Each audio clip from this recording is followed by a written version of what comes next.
Welcome to eDiscovery Leaders Live, where I get a chance to chat with luminaries in eDiscovery and related areas. This broadcast is sponsored by Reveal Brainspace, the industry's leading AI eDiscovery platform. Don't forget to subscribe to watch me, George Socha, weekly with leaders in eDiscovery. Thank you for tuning in.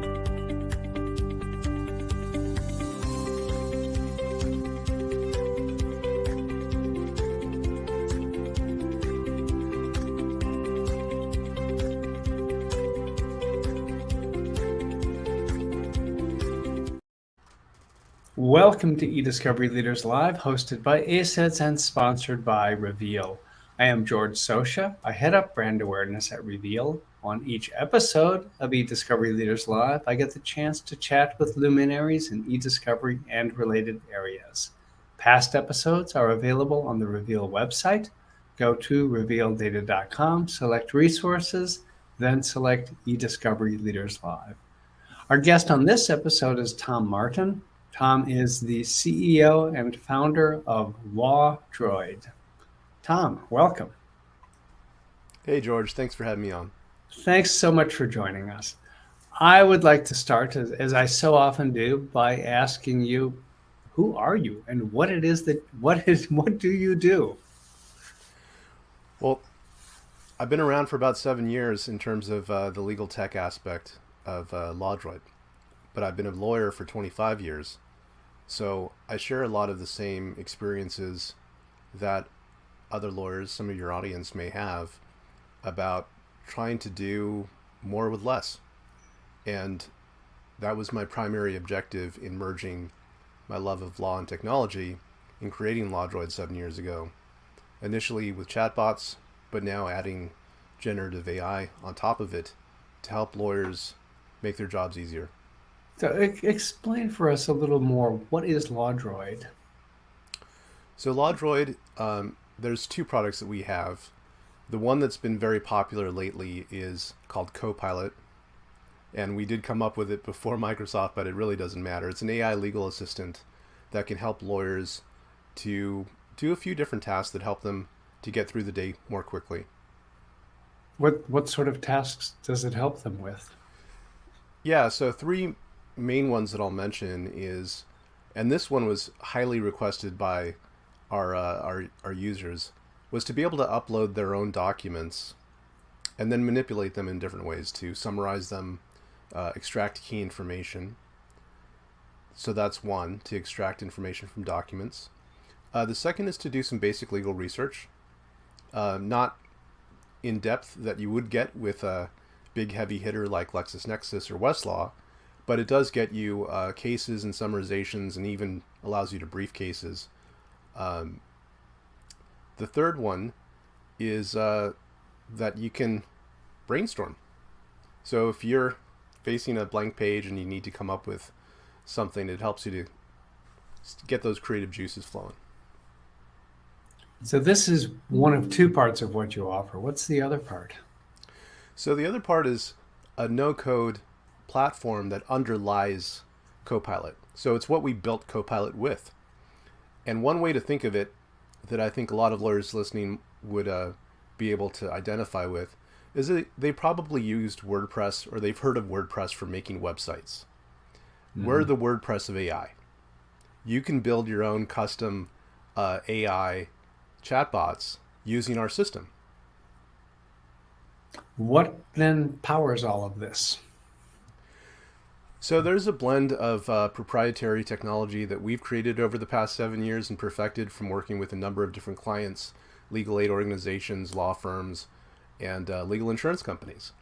But we've also recently added a generative AI layer that is powered by OpenAI's technology, up to GPT-4, because I know people are really curious about which generation of it is. And of course, we'll add more as it goes on. But we're looking to diversify and also add compatibility with Anthropic's Claude 2 model. And we're working on rolling our own using Llama 2. Now, what you threw out a few different names of different LLMs, large language models, Right. OpenAI's offering Llama and so on. What are the differences? Why would people choose one over another? It's a great question. I mean, right now it's a new world, right, with all of these LLMs, and it's kind of murky. But on the one hand, OpenAI, GPT-4 is extremely good at getting close to reasoning, being able to describe how it got to a certain conclusion, as long as you prompt it appropriately. The second, Claude 2, um, all of these LLMs have a certain like capacity of information they could take in and then provide you a response. OpenAI's is, let's say, this large. Claude 2's is something like 100,000 that it could take in, 100,000 characters it could take in. So like it's essentially able to keep in its mind a lot more of what you're asking it to analyze. And so Claude 2 does a great job of summarizing longer documents. And the third, Llama 2, the advantage of that is a company like mine can customize it and fine tune it to this specific task, whereas we don't have as much control. Although we can add some adaptation, there isn't as much control of OpenAI and Claude 2. Let's step back and do a little level setting here. We're talking about generative AI. You talked about three different LLMs. What is generative AI? So the easiest way to think about it that some people have talked about is to think of it as a language calculator. We have our old number calculators that we've used in school. And what this does is when you tell it something, it calculates what's the next most probable phrase or word that you're looking for. And it'll complete that. Kind of like autocomplete within Google when it says what you want your reply to be, but on steroids. That doesn't capture everything though, because it's much more than a language calculator. OpenAI, they sent the responses that they got and had them reviewed by a bunch of people, a bunch of human beings who were grading it for, does this sound robotic? Is this really answering my question, right? So that human feedback loop, what they call human reinforcement learning, that's what made that quantum leap. Where in November, when we all started trying out ChatGPT for the first time, it was mind-blowing. So it is a human calculator, but it's also refined by human feedback. With then that framework for generative AI, what are the components it's working with? I mean, you mentioned some large language models. How do those fit in? Well, I think one thing that deserves saying is that it's a really important thing for everyone in your audience to make this one distinction. Because I think if you make this distinction, you'll avoid a lot of problems. And I see this confusion happening right now. And of course it's happening because this is new stuff. But it's extremely important to distinguish between, on the one hand, ChatGPT, where you go onto, OpenAI's website, you chat, you pay $20 a month even to use it. ChatGPT, even with GPT-4, I'm including that too, the consumer-facing version. And on the other hand, vendors that have created applications like LawDroid, like CaseText, like Spellbook, like a number of other companies, and just recently Clio, that have built an app on top of that technology. Okay, so there's ChatGPT, consumer-facing, and then there's a whole bunch of companies that have built a solution on top of that technology. Now, how is that different? It's different because when we do that as vendors, we can build in additional layers that are guardrails, safeguards, directing it to reliable information. So this, begs the question about hallucinations.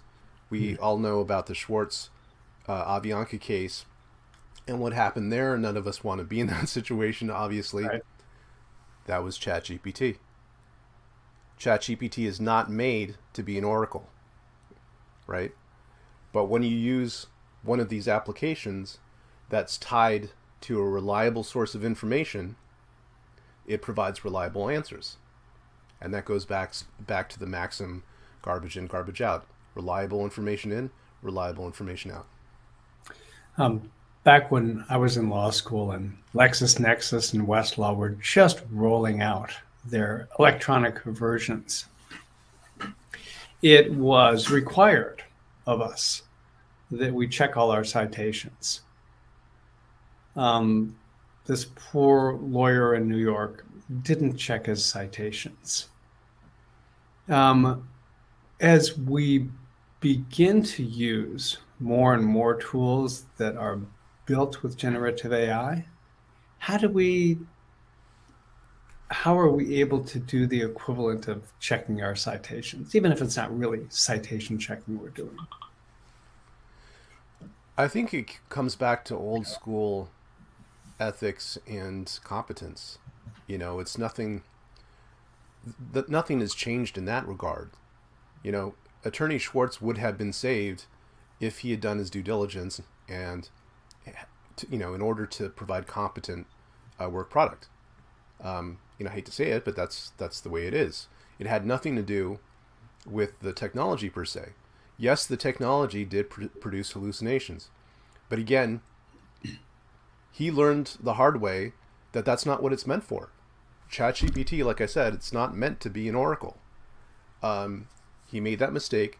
Now he knows not to use it that way. Just like we learn, okay, if I want to, mow the lawn, I'm not going to go out there with a fork and knife. Like that doesn't, it's not going to save me anything. That'll take a long time. You need the proper tool, and you need to understand how a tool works to use the proper tool. So yeah, it just really comes down to good lawyering.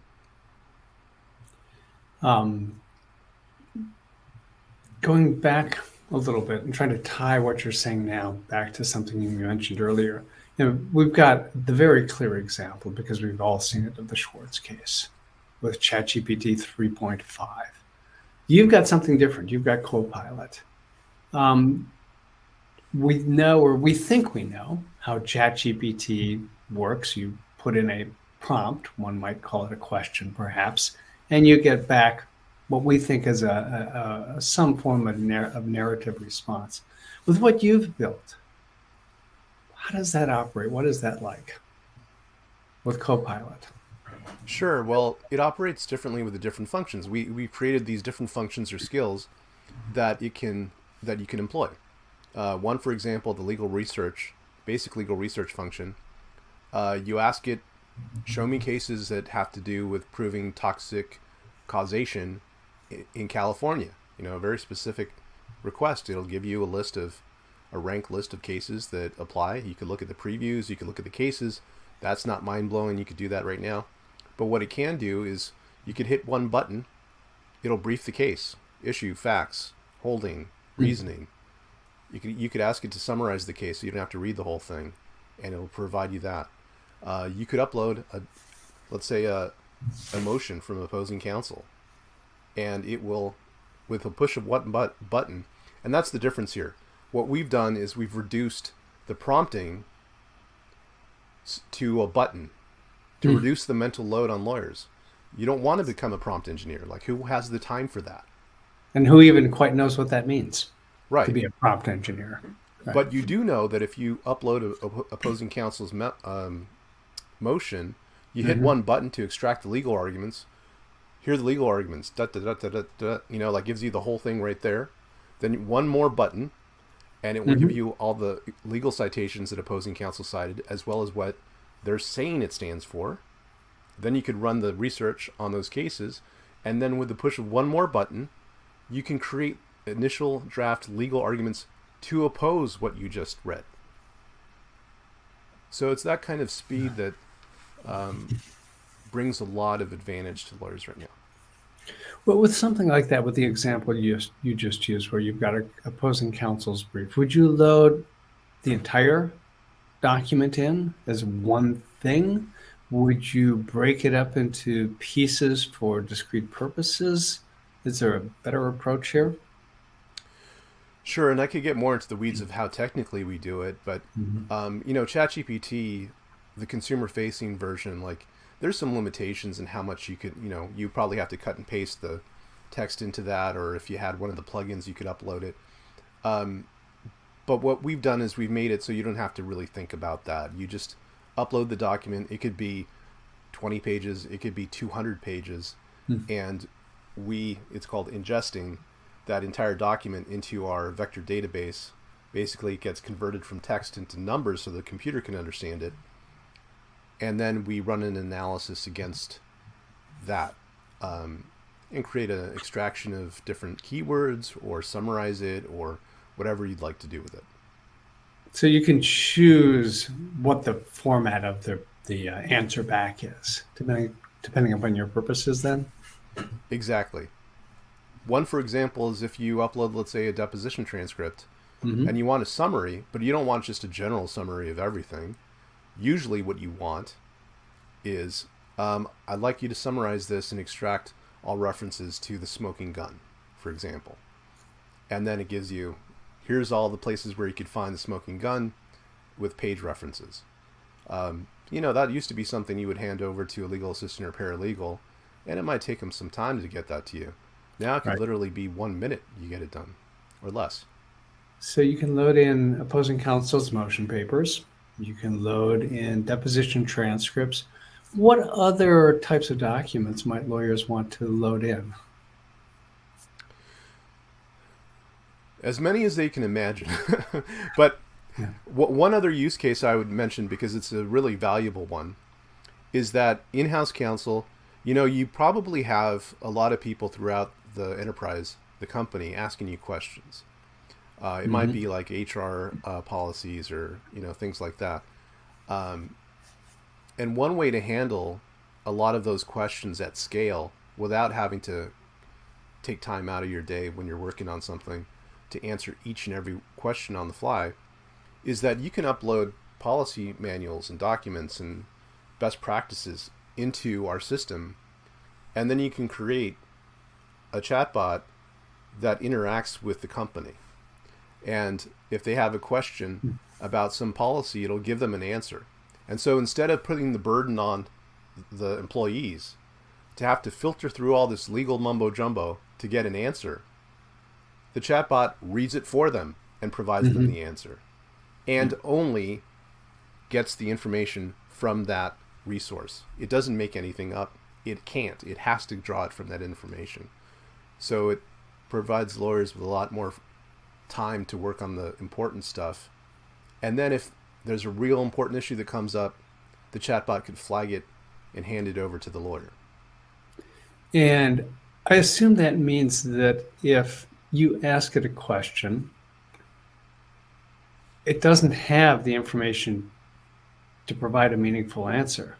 It comes back and says some version of, I'm sorry, I can't help you. Or does it concoct something? No. Are we back to hallucinations? No. We've tested that over and over again. Because we're tying our chatbot to a reliable source of truth, we're tying the technology to a database that has your own information you put into it. We haven't put it there. Let's say it's a policy manual for HR that you've uploaded yourself. It's only going to extract answers from that information. And so it's not possible for it to make anything up because it's not looking beyond the four corners of that document. Yeah. Invariably, inevitably, when a system like this is being used in, say, a law firm or a corporate legal department, there is going to be information going in there that should not have any chance of escaping into the wild. How do you make sure that these systems are secure? It's a great question because it goes to people's concerns about ChatGPT. They put a question in there and it has, they shouldn't do this with ChatGPT, but let's say they put in a question in there with actual client information. And they do it, yes. Yeah. And beyond just like a scenario, they include like personally identifiable information for the client. And so the worry, just to make it clear what we're both talking about, is that someone else in a different part of the world that's also using ChatGPT asks a question where the call of the question might imply that the answer is drawn from that personal identifiable information of your client, right? Hmm. And so it shows up in some other part of the world inadvertently. Well, the way that we get around that is that the information that we send to OpenAI is under an agreement where they don't use it for training purposes. So it's that training where that information becomes part of their system. That's the only way it could get into their system to become part of their knowledge. They don't do that explicitly with the information we send to them, nor do we use it for training purposes. However, I might add that lawyers really, really want these systems to get smarter with every interaction. So it's a bit of a conflict here. They want it to get smarter based upon doing the same thing over and over again. And the only way to actually make it smarter based on that is to train it. Okay? Yeah. So one thing that I've told people is that if LawDroid ever does use data for training purposes, we would do it in a fair way. Number one, we would give people notice that we're going to do that. They'd have an opportunity to opt out. Number two, we would strip out any personally identifiable information. And I think that would be a fair way to approach it. One of the other concerns I've heard people voice with respect to the use of generative AI and the practice of law is whether at some point the Gen AI crosses over into its own world of unauthorized practice of law. That's one of the ethical concerns I hear voiced. Let's start with that one and get your thoughts on that. Sure. Well, in a sense, we've avoided that. We stepped aside from that, dodged that bullet, so to speak, because what we're providing is attorney facing, right? So there's going to be a layer of attorney review and that requirement that they do their own due diligence and be competent about it, so that we avoid that issue entirely. However, if this was turned to be consumer facing, the problem that and I've spoken to like a half dozen different conferences that are dealing with the ethical issues, and I've spoken to state bar organizations, prosecutors, ethics counsel about this issue, and we all have the same problem: is that the definition of the practice of law is a murky one. It's an ambiguous definition. And there's First Amendment issues on the one hand as to whether or not you can regulate people just giving their opinion about something, and then making sure that people don't get hurt, consumer harm. But I think that if what's being provided is an answer with information that they could extract themselves if they were to read everything, I don't think that crosses the line. Where it talks about what you should do based upon the totality of the circumstances that the person related to the AI, then maybe, but also, like, does the practice of law imply that a human being is involved? And if so, well, then an AI is not a human being. So, Right. Lots of questions. One of the other ethical issues that comes up frequently or is raised frequently as a concern when it comes to the use of AI, including Gen AI, is the question of bias and whether bias has crept in and how to identify it, what to do about it. Is that an issue that you need to address and take on?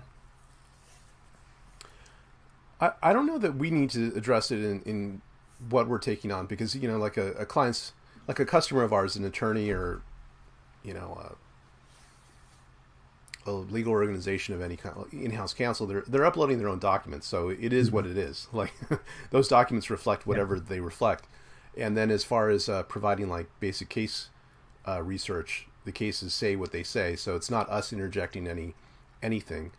But if we talk about bias more generally in AI, I agree that there's problems with that, but it's mostly of our own doing, right? It's because the AI isn't making it up out of whole cloth. It's Right. getting trained from data, and the data is stuff that we've created as human beings, and we have our own bias.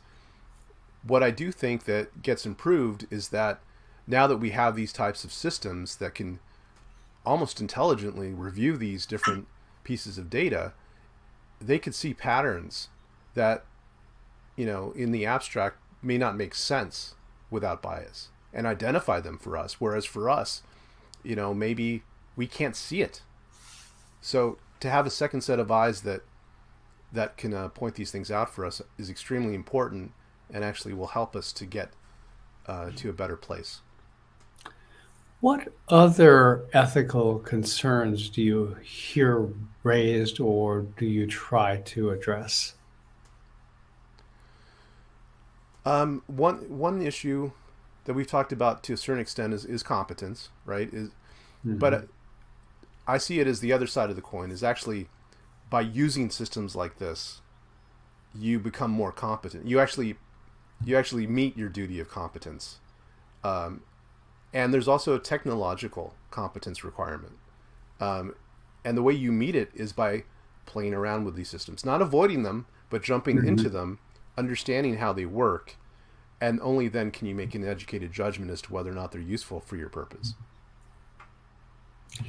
As folks try to get their head around this, learn more about this, what sort of resources can you recommend to them? Sure. I mean, there's a number of resources out there. One person who's been prolific in blogging about this daily is Josh Kubicki. He's like, I think it's called Brainiacs, his newsletter that he sends out, where it's talking about ChatGPT and different types of AI every single day. Also, someone who is focused on the prompting issue and different prompts and how they work and how to make them better is Dazzit Greenwood, who is over at MIT, and he has a whole course that's coming up that's dedicated to legal prompt engineering. Of course, you could follow me. I have a Substack at LawDroidManifesto.com, and you can follow me on Twitter at LawDroid. But there's a lot of resources. Of course, one that is kind of the granddaddy is Richard Susskind, who's been writing about this for a couple decades. Right, he's been writing about the future of law since before many of today's lawyers were born, I think. Yeah. And yeah, there's a lot of great thought leaders out there, and so I just recommend you to really dive into this. Don't avoid it. I think a lot of lawyers are getting a little concerned about it, but I think the answer is knowledge, and the only way you can gain that knowledge and experience is to jump in and see how it works. Roll up your sleeves, try it out. Do you, on that front, what sort of resources, if any, do you make available for people to test out your platform? Yeah, I mean, with our platform, we have a free trial where people could jump in and they could start using Copilot. It is for a week. You get like a week of free trial use of it. Yeah.